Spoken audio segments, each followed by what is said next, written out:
an axe, and $40, which I had saved from selling magazine subscriptions. I also had some flint and steel, which I had bought at a Chinese store in the city. The man in the store had showed me how to use it. He had also given me a little purse to put it in and some tinder to catch the sparks. He had told me that if I ran out of tinder, I should burn cloth and use charred ashes. I thanked him and said, "This is the kind of thing I'm not going to forget."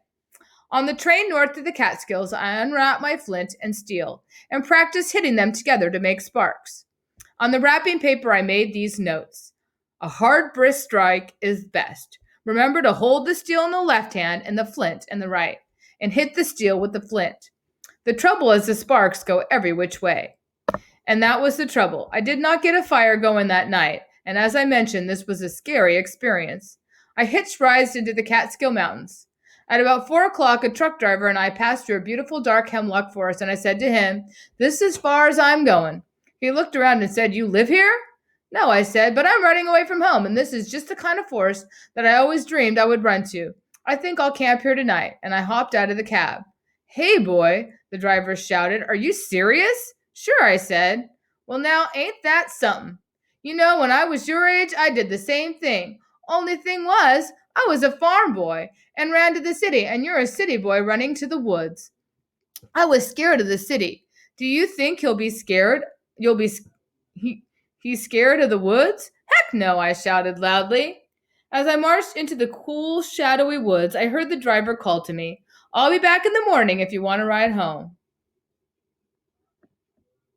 He laughed. Everybody laughed at me, even Dad. I told Dad that I was going to run away to great-grandfather Gribbly's land. He had roared with laughter and told me about the time he had run away from home. He got on a boat headed for Singapore, but when the whistle blew for departure, he was down the gangplank and home in bed before anyone knew he was gone. Then he told me, "Sure, go try it. Every boy should try it." I must have walked a mile in the woods until I found a stream. It was a clear, athletic stream that rushed and ran and jumped and splashed. Fern grew along its banks, and the rocks were upholstered with moss. Oh, upholstered, that's like covered with moss. That's a very descriptive writing. I sat down, smelled the piney air, and took out my penknife. I cut off green twig and began to whittle. And again, whittle's carving with wood. Carving with a knife, carving the wood. I've always been good at whittling. I carved a ship once that my teacher exhibited for parents' night at school. First, I whittled an angle on one end of the twig. Then I cut a smaller twig and sharpened it to a point. I whittled an angle on that twig and bound the two angles together to face with a strip of green bark. It was supposed to be a fishhook, and here again you can see the picture on this page of what he's making. According to the book on how to survive on the land that I read in the New York Public Library, this was the way to make your own hooks. Then I dug for worms. I'd hardly chopped the moss away with my axe before I hit frost. It had not occurred to me that there would be frost in the ground in May, but then I had not been on a mountain before. This did worry me because I was depending on fish to keep me alive until I got to my great-grandfather's mountain, where I was going to make traps and catch game. And game is like big animals or like rabbits, deer, etc. I looked into the stream to see what else I could eat, and as I did, I knocked a rotten log apart. I remembered about old logs and all the sleeping stages of insects that are in it. I chopped away until I found a cold, white grub. I swiftly tied a string to my hook, put the grub on, and walked up the stream, looking for a good place to fish. All the manuals I had read were very emphatic about where fish lived, and that's very like boldly right there. Just this is what you should do, right? And so I memorized this. In streams, fish usually congregate, and congregate means to group, in pools in deep, calm water. The heads of small rapids, the tail of a pool, eddies below rocks or logs, deep undercut banks, and in the shade of overhanging bushes. All are very likely places to fish. This stream did not seem to have any calm water, and I must have walked 1,000 miles before I found a pool by a deep undercut in the bank in the shade of overhanging hushes. Actually, it wasn't that far. It just seemed that way because I went looking and finding nothing, and I was sure I was going to starve to death. I squatted on this bank and dropped in my line. I did so because I did so want to catch a fish. One fish would set me upon my way, because I had read how much you could learn from one fish. By examining the contents of its stomach, you could find what other fish are eating, or you could use the internal organs as bait.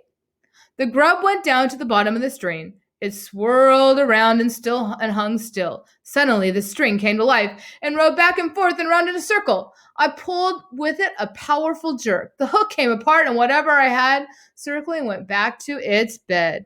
Well, that made me almost made me cry. My bait was gone, and my hook was broken, and I was getting cold, frightened, and mad. I whittled another hook, but this time I cheated and used string to wind it together instead of bark. I walked back to the log and luckily found another grub. I hurried to the pool and flipped a trout out of the water before I knew I had a bite. The fish flopped and I threw my whole body over it. I could not bear to think of flopping itself back in the stream. So again, he's just starting off on his journey and he already caught one fish. I cleaned it like I had seen the man at the fish market do, examined the stomach and found it empty. This horrified me. What I didn't know was that an empty stomach means that fish are hungry and will eat about anything. However, I thought at the time that I was a goner, and a goner means he's going to die. Sadly, I put some of the internal organs on my hook, and before I got my line to the bottom, I had another bite.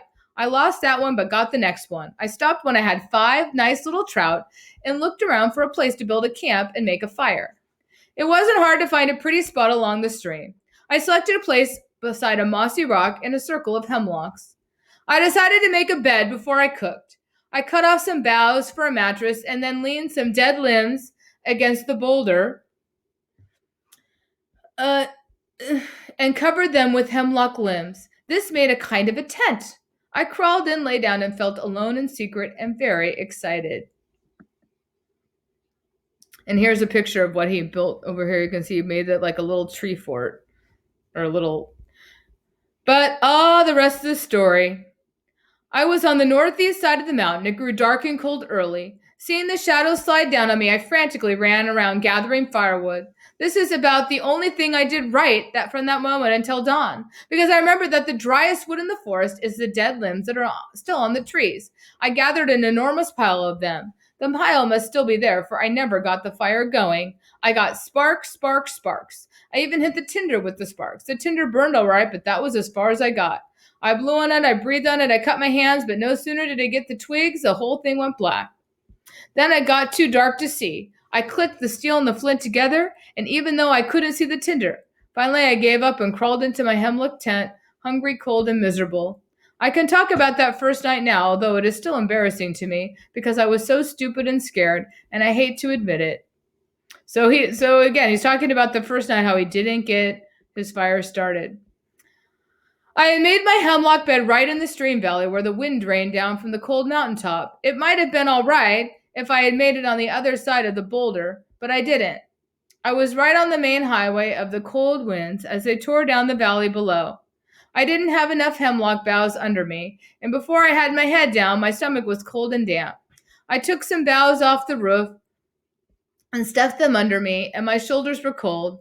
I curled up in a ball and was almost asleep when a whippoorwill called. If you had ever been within 40 feet of a whippoorwill, you would understand why I wouldn't have even shut my eyes. They are deafening. I mean, deafening means like, it's really loud. So really loud, they make a loud sound. Well, anyway, the whole night went like that. I don't think I slept 15 minutes, and I was so scared and tired that my throat was dry. I wanted to drink, but I didn't dare go near the stream for fear of making a misstep and falling in and getting wet. So I sat tight and shivered and shook, and now I am able to say I cried a little tiny bit. Fortunately, the sun had a wonderfully glorious habit of rising every morning. When the sun lightened and the birds awoke, I knew I would never again see anything so splendid as the round red sun coming up over the earth. I was immediately cheered and set out directly for the highway. Somehow I thought that if I was a little nearer the road, everything would be all right. I climbed a bill and stopped. There was a house warm and cozy, with smoke coming out of the chimney and lights in the windows, and only 100 feet from my torture camp. Without considering my pride, I ran down the hill and banged on the door. A nice old man answered, and I told him everything in one long sentence. He said, "And so, can I cook my fish here? Because I haven't eaten in years." He chuckled, stroked his whiskery face, and took the fish. He had them cooking in a pan before I knew what his name was. When I asked him, he said Bill something, but I never heard his last name because I fell asleep in his rocking chair that was pulled up beside his big, hot, glorious wood stove in the kitchen. I ate the fish some hours later and some bread, jelly, oatmeal, and cream. Then he said to me, Sam Gribley, if you are going to run off and live in the woods, you better learn how to make a fire. Come with me. We spent the afternoon practicing. I penciled these notes on a back scrape of paper so I wouldn't forget. When the tinder glows, keep blowing and add fine dry needles one by one and keep blowing steadily, lightly, and evenly. Add 1 inch dry twigs to the needles and give her a good big handful of small dry stuff. Keep blowing. Okay, so that's the end of our chapters for today. And I'm going to go ahead and close this out. And that's what we're done for today.